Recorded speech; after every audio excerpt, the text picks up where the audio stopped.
It's story time. Do you know which movie is the worst movie?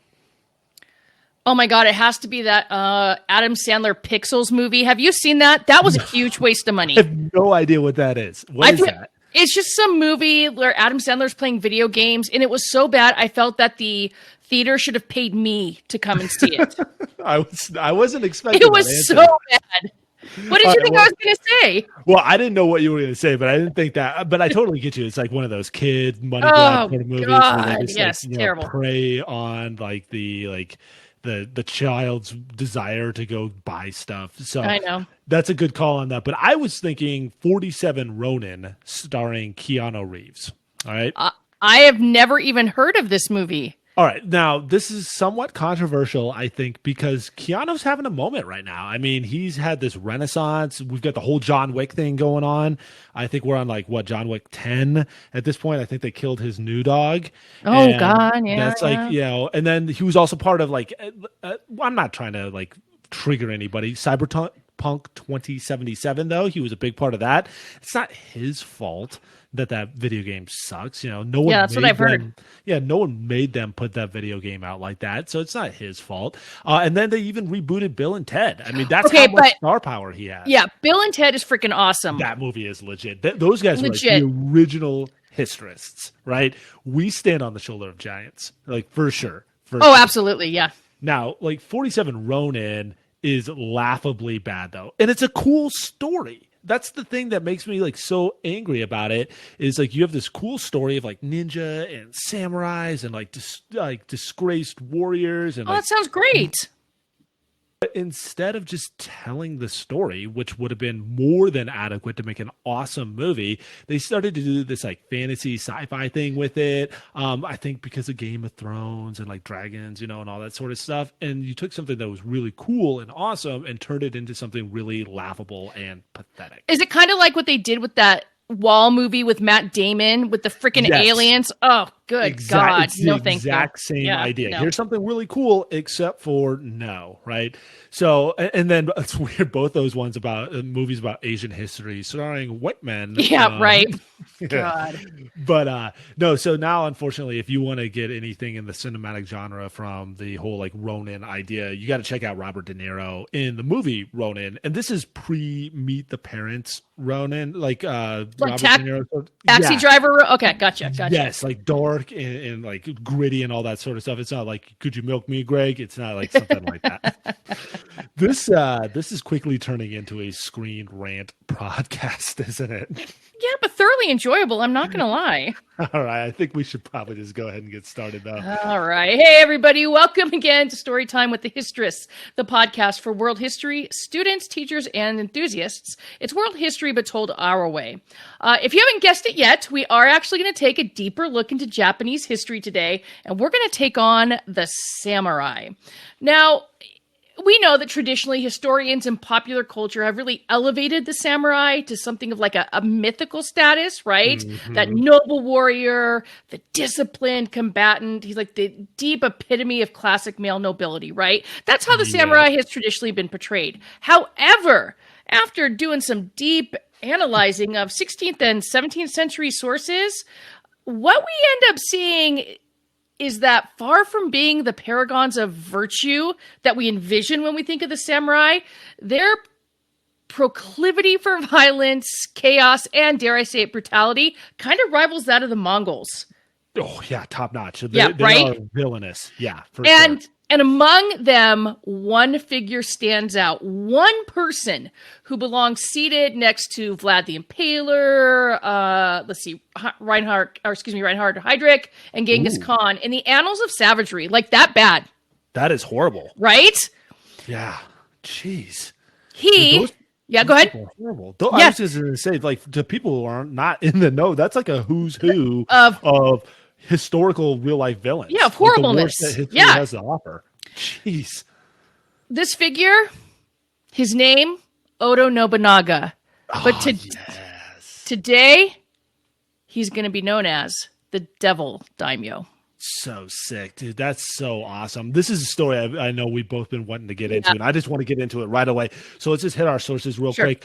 We checked out Samurai Headhunters, put out by the Smithsonian, a series of articles, also a really sick documentary that definitely would recommend. We checked out Stephen Turnbull's Samurai Commanders, 1577 to 1638, and that's for everybody who wants British people to explain their culture to them.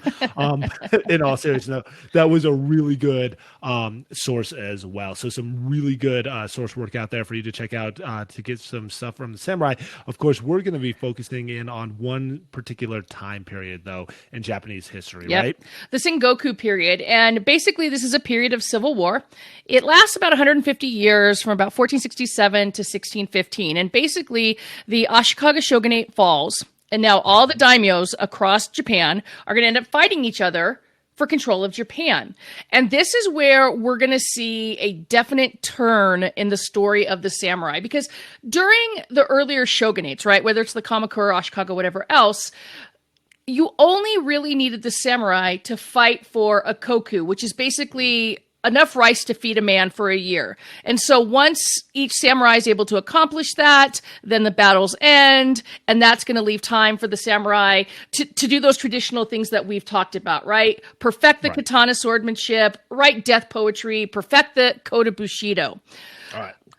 Right? That is going to change with this civil war, because this civil war is not fought for kokus. This is fought for control of Japan. So until a daimyo, one daimyo, or maybe even an alliance of daimyos is able to take control of Japan, the fighting is not going to stop. And the fighting becomes a lot more brutal. And that is because you're going to see less use of swords and more use of firearms, thanks to the Portuguese. Way to mess up another civilization. Bang, bang. And so the fighting gets more brutal, which means there's a lot more death, especially death of the samurai.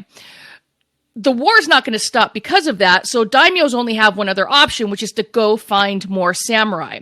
And so now, instead of samurais being hereditary, now what the daimyos are going to do is they're going to start kidnapping peasants off their fields, whether it's their fields or whether it's a rival daimyo's fields. And they're going to start taking these peasants, training them in samurai techniques, and then eventually elevating them to the status of samurai. But the problem that this leads into is that these are not what we call the culturally sophisticated samurai. These aren't the traditional samurai. These are like from rags to riches who don't understand the cultural tradition behind the samurai. They're less refined.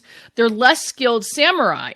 And people know this. And so because they know this, these new type of samurai have to figure out another way to show their worth, to prove that they are really good samurai. And they end up doing this through killing other samurai or daimyo. And that is going to take the 16th century samurai to an entirely new level. And it's absolutely epitomized by Oda Nobunaga. Right. We're getting like bizarro world samurai. And then the other thing about this is, which is crazy, is because there's so many daimyo being killed and there's all these switching allegiances, that a lot of these samurai aren't really connected in that classical sort of feudal sense like you talked about at the beginning. They're changing allegiances, right? Yeah. The code of loyalty is gone. Totally gone, right? Yeah. And somebody like Oda Nobunaga, he's going to want to seize on this. So Nobunaga's coming out of central Japan. He's living out of Kyoto. It's like his home base city. So we're on like the west coast of Japan, like kind of central Japan and the main islands there. And he's going to try to expand both north and south, where he's got rivals, and he's going to try to get as many samurai as possible, right? So you can create the biggest army and rule Japan. That's the ultimate goal in this Warring States period. The problem that Oda Nobunaga runs into is that every time he leaves his home base area, he's leaving behind these awesome kick-butt warrior monks called the Sohei warrior monks. And like ninja monks? Like ninja monks. Sweet. Yeah, like the whole thing. Like they do Buddhism by day and they kick butt by night. Nice. And in fact, they're sneaking into Kyoto. They're running raids because Nobunaga, not to get too far into the weeds, and it is a little boring history, but he does not like Buddhists. He's not a religious figure at all. And so he's been persecuting these monks. And so you have these neutral, non-violent monks who like turn it on, and they're making life hell for Oda Nobunaga in Kyoto every time he leaves, to the point where Nobunaga has to return in force 30,000 samurai army to take on the Sohei monks. And this event, this siege at the Battle of Mount Hiei, is where Oda Nobunaga is first going to earn that moniker of the Devil Daimyo, because what happens is that Oda Nobunaga realizes that if he continues to leave this insurgency and his home base, it's going to eventually erode his ability to protect power. And then it doesn't matter how many battles he's winning afar. If he can't protect his home base, he's going to eventually lose his seat of power. And so he has to take on these warrior monks, and he identifies the Sohei monks and these other monks, the Iko Iki, who we're going to talk about a little bit later, as being the chief sources of issues. And so he's going to first target the Sohei monks who are living up on Mount Hiei. This is their home base of operations because they're the ones coming down into Kyoto. The Iko Iki are trying to set up their own civilization, like their own like autonomous shogunate, if you will. So Oda Nobunaga says, no more, I can't abide by this. And so what he does is he turns this 30,000 samurai army on September 29th, 1571 on the Tendai Sohei monks who are living at the top of Mount Hiei, and his objective is to go take on the Enrei Okuji fortress and destroy the warrior monks if he can. And now is that because he's like, I can't have them here at all. Like I have to destroy them completely because I'm getting tired of coming back to Kyoto. Yeah, exactly. Exactly. And it's kind of undermines, like, it's like, you know, it's like losing home games if you're a sports team. Like, you can't just abide by this. He has to create peace and stability inside of Kyoto. Otherwise, how is he going to convince the other daimyo that they should join him to create this, like, one true shogunate to unify Japan? So he's got this big problem. And so what he does is he, like, basically decides that he's going to choke out the summit of Mount Hiei. And he's going to do this by surrounding the base of the mountain, and then he is going to cut off the only pathways up to the mountain's summit, and he's basically going to starve the mountain out, and it doesn't matter who's going to die. So he's going to lay siege to it, but that doesn't make him like a devil daimyo. All kinds of civilizations have led sieges against cities, the Mongols and everybody else. What has taken Nobunaga to the next level then? It's what he does when he gets to the summit. Oh, okay. So when he gets to the summit, not only does he take the temple complexes, the Enrei Okuji Summit Fortress, and destroy it, he also decides that every single person who has supported the Tendai Sohei monks, they need to be punished as well. And so what he decides upon is like the complete and utter destruction. Every man, woman, and child must be killed. Oh, man. And this is where we can take those dishonorable samurai, those bizarro world samurai that you talked about at the beginning, and we can start to see what's going to happen when you're on the battlefield and you're no longer fighting for that koku, but instead you're fighting for a social elevation, right? Because this is a ticket to becoming a more powerful samurai, right? And so one of the things that's hard about an event such as this, about the siege of Mount Hiei, is that people who take like part in these really brutal actions, they don't want to talk about it, right? They're not bragging about like, I killed this many women and this many children. Like, nobody wants to paint themselves in a negative light. So history usually doesn't give us a lot of great source work. However, there are some sources from right before the Sengoku period that do show what samurai were evolving to and give us kind of a glimpse into the world of the samurai, specifically the samurai head hunter. And full warning right now, we're about to get into full gold star territory as we talk about samurai head hunting. Like literal head hunting. Literal head hunting, right? It's because, again, we don't know what happened for sure, but we have a pretty good idea what's going on up top. So imagine this, if you will. You're up on the top of Mount Hiei. It's chaos. There's smoke. There's fire. The temple complex is being burned down. There's going to be screaming and crying, women and children, people emerging in and out of the smoke. And you're going to be seeing these samurai running around furiously, and they're looking for some of the Tendai Sohi monks who have been opposing Nobunaga, because if their heads can be presented, this will elevate them in status.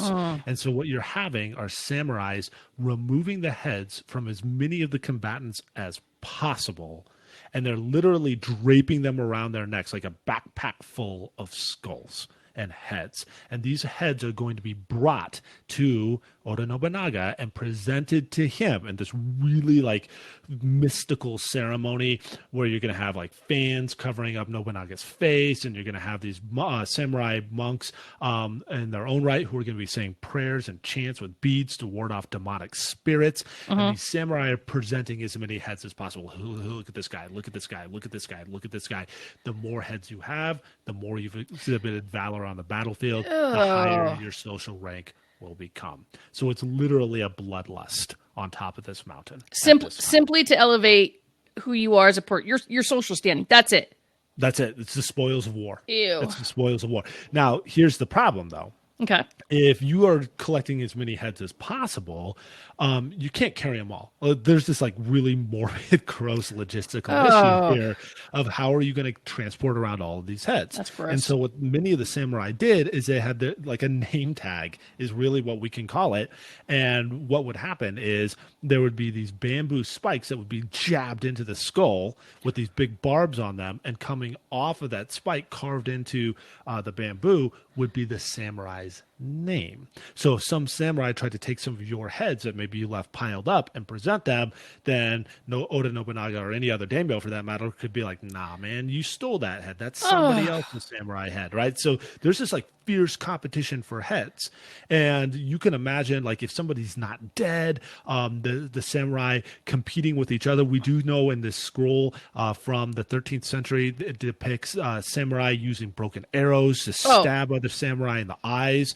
There's samurai who are pulling the tongues out of other samurais' mouths and torture.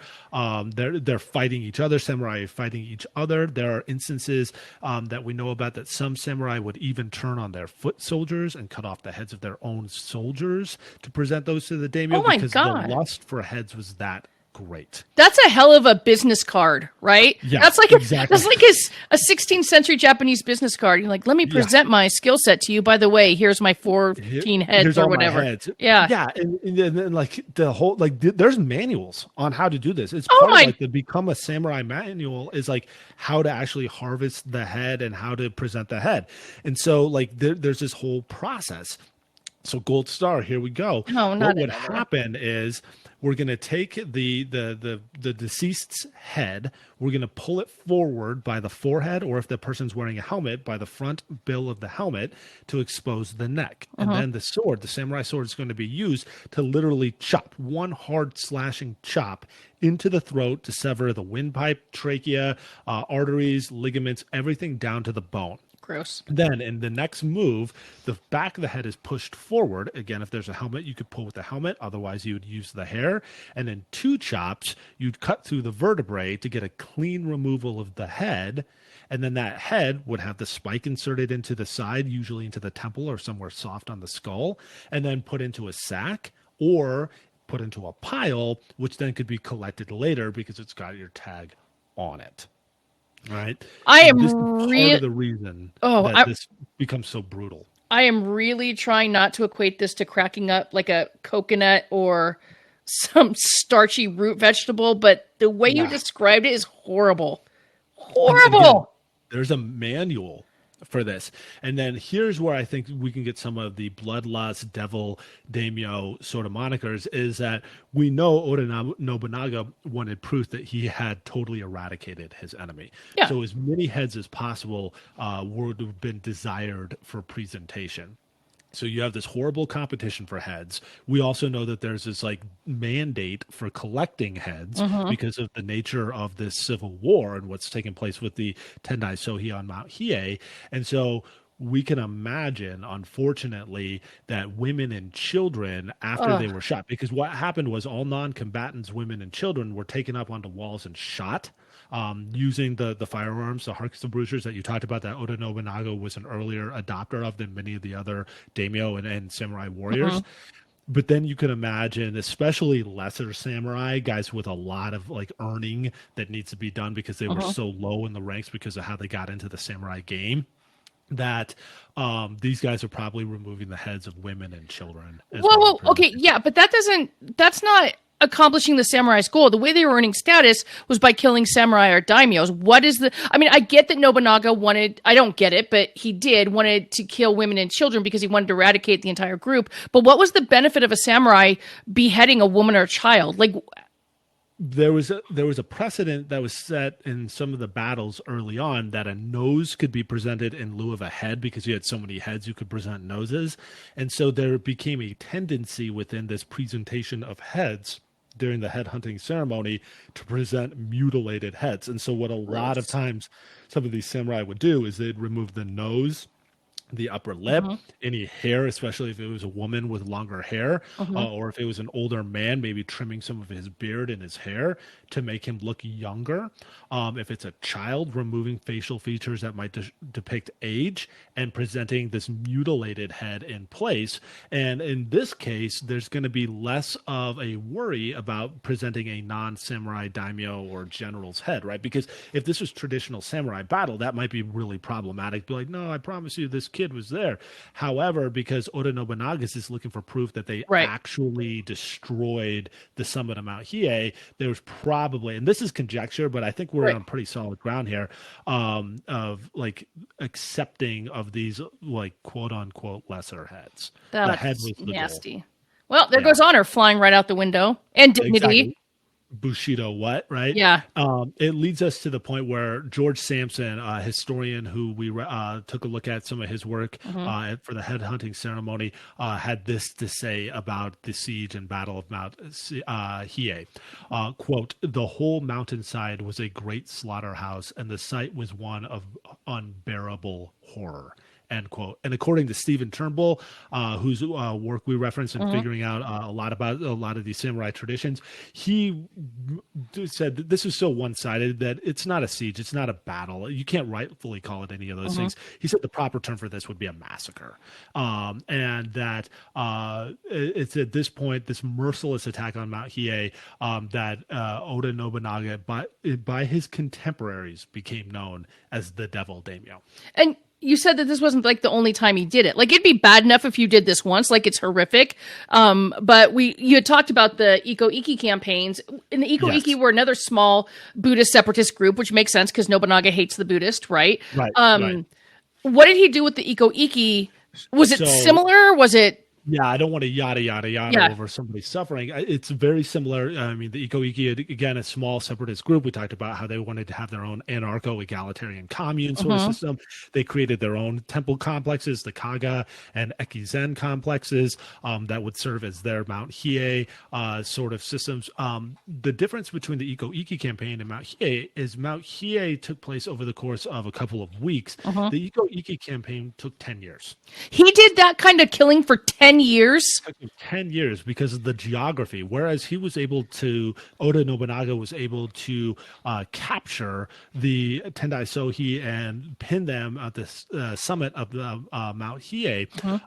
The Iko-Iki campaigns took place in the lowlands in a marshland area where there's lots of reeds and mazes. And the Iko-Iki kind of adopted that traditional guerrilla warfare style of quick strike attacks and retreats. And so there is a buildup of animus between Oda Nobunaga and the Iko-Iki to the point where eventually in 1580, after campaigning against the Iko-Iki for 10 years, Nobunaga decides he's once again going to unleash the fury. This time he takes 20,000 samurai. He blockades all the temples. He's going to do the same starve them out sort of strategy.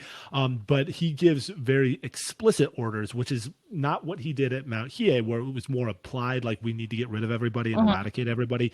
Here, against the Iko-Iki, what we see is Oda Nobunaga actually ordering his soldiers, you need to burn everything down, you need to kill everybody, and I want everybody gone. Like, this becomes a very explicit order to destroy everybody through fire and starvation. You know what I have the most problem with this? Tons of problems with it, do not get me wrong, but Genghis Khan was brutal, right? Surrender or die policy. Yeah. You know, if you didn't surrender, you're going to kill every last man, woman, or child. But when that was done, what the Mongols did benefited everybody they conquered, right? Right. Absolutely. Expanding trade, Pax Mongolica, all this stuff like this.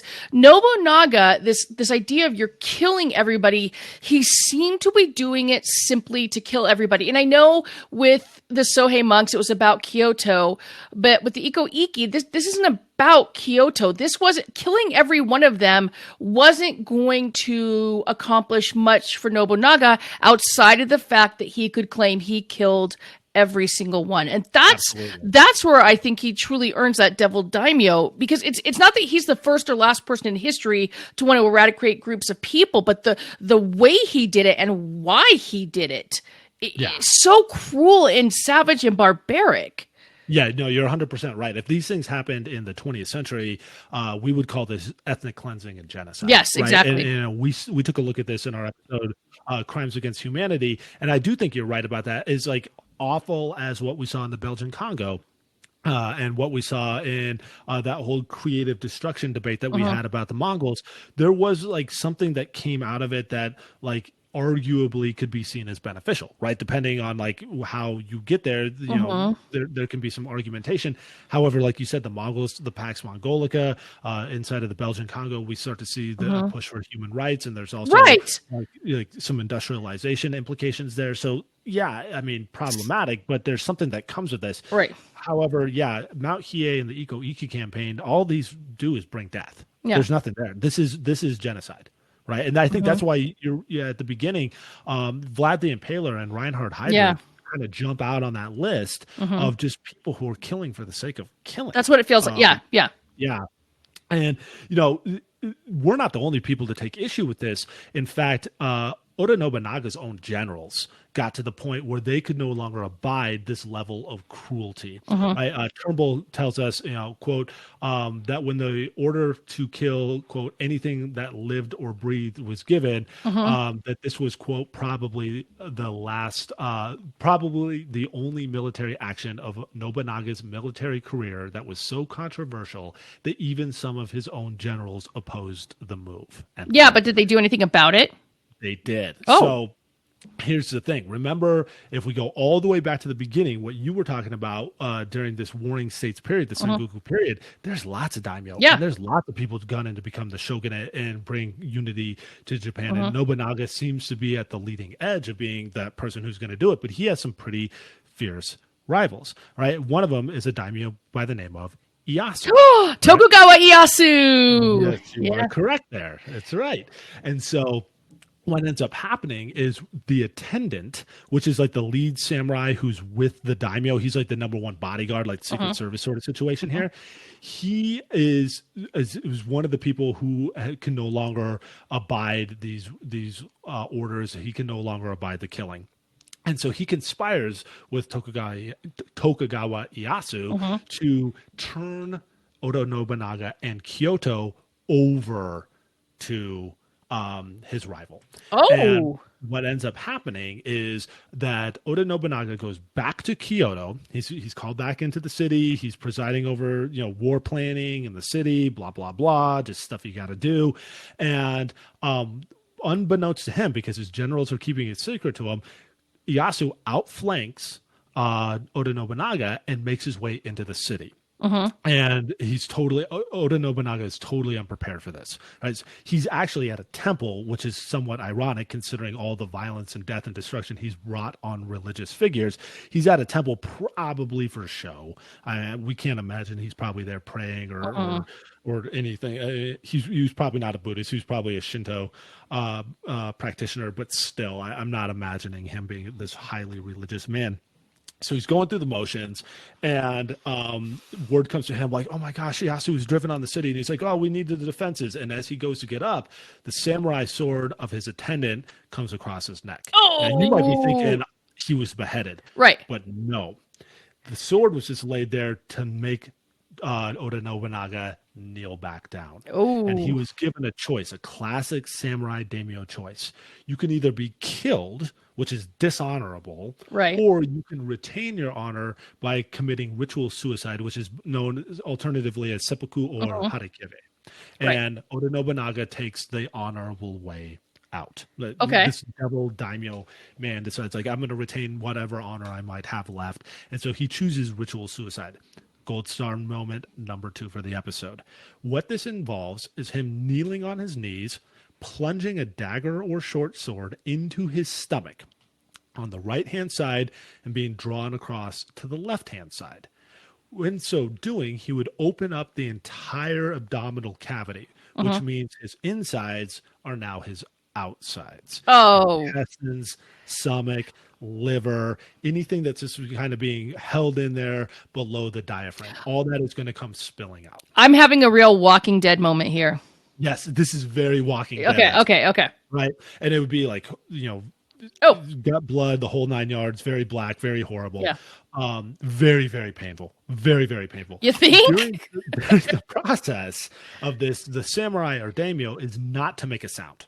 There's to be no expression of emotion. You're doing this to retain your honor. When everything comes out, the attendant is then supposed to behead the one committing harakiri. That's Okay. However, Oda Nobunaga's attendant is the person who's betrayed him, and he will not do him the service of beheading him. So once Oda Nobunaga is sitting there, he's prostrate on his knees, everything is out, he's incapacitated, he's bleeding, he'd be, like you said, in unbearable, excruciating pain. You can imagine chaos in Kyoto, fires and fighting, and Yasu's men going from house to house, ambushing samurai, probably removing their heads to bring back to Tokugawa Ieyasu. Oda Nobunaga is sitting there bleeding out, watching from this temple steps as the chaos unfolds, and he watches his attendants and his samurai walk away from him.